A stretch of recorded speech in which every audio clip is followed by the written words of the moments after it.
ದೊಡ್ಡವರು ಮತ್ತು ಅವರ ಒಂದು ಆತ್ಮೀಯತೆ ಬರೀ ಗಂಡ ಹೆಂಡತಿ ಸಂಬಂಧ ಅಷ್ಟೇ ಇಲ್ಲ, ಸ್ನೇಹಿತರಾಗಿದ್ರು, ಬೇರೆ ಅದಕ್ಕಿಂತ ಮೀರಿದ ಸಂಬಂಧ ಅವ್ರ ನಡುವೆ. ಇವತ್ತು ಅವರಿಲ್ಲ, ಅವ್ರು ಹೇಗೆ ದುಃಖವನ್ನು ಹೇಗೆ, ದೊಡ್ಡವರು ಕೂಡ ಸಾಕಷ್ಟು ಭಾವುಕರಾಗಿದ್ದಾರೆ.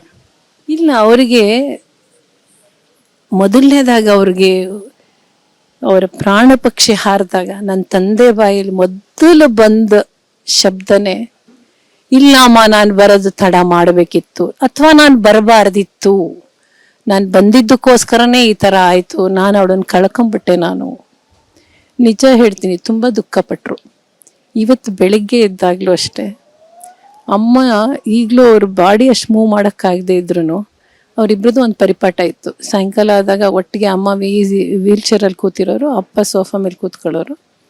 1-1.5 ಗಂಟೆ ನನ್ನ ತಂಗಿ ಮೊಮ್ಮಕ್ಕಳು ಯಾವಾಗಲೂ ಇರೋದು. ಅದರಲ್ಲಂತೂ ಅವಳ ಮೊಮ್ಮಗಳಂತೂ ನಮ್ಮಮ್ಮ ಊಟ ಮಾಡದೇ ಇದ್ರೆ ಅಜ್ಜಿ ಬಾಯಿ ತೆಗಿ ಅಂತ ಊಟ ಮಾಡಿಸೋದು. ಅದು ವಯಸ್ಸು 3 ವರ್ಷದ ಮಗು, ಅದು ಏನು ಭಗವಂತ ಅದಕ್ಕೆ ಶಕ್ತಿ ಕೊಟ್ಟಿತ್ತು. ಆ ಥರ ಒಟ್ಟೊಟ್ಟಿಗಿರೋರು ಅವ್ರು ಯಾವಾಗ್ಲೂ.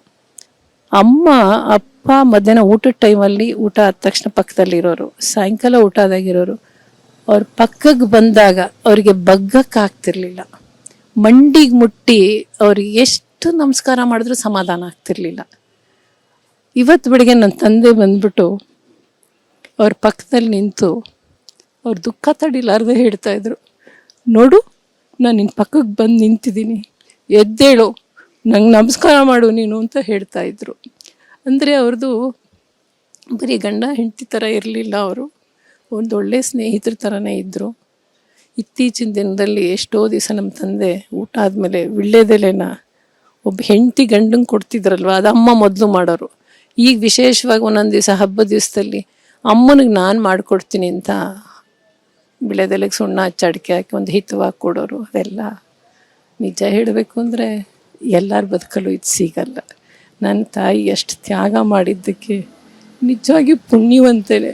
ಕ್ಷಣ ಕ್ಷಣನೂ ಅವರು ಸೀರೆ ಒಡವೆಗೆ ಆಸೆ ಪಡದೇ ಇದ್ರು, ಆಸ್ತಿಗಳಿಗೆ ಆಸೆ ಪಡದೇ ಇದ್ರು, ಒಂದು ಹೆಣ್ಮಗುಗೆ ಇದು ಭಾಗ್ಯ ಅನ್ಕೋಬೇಕು.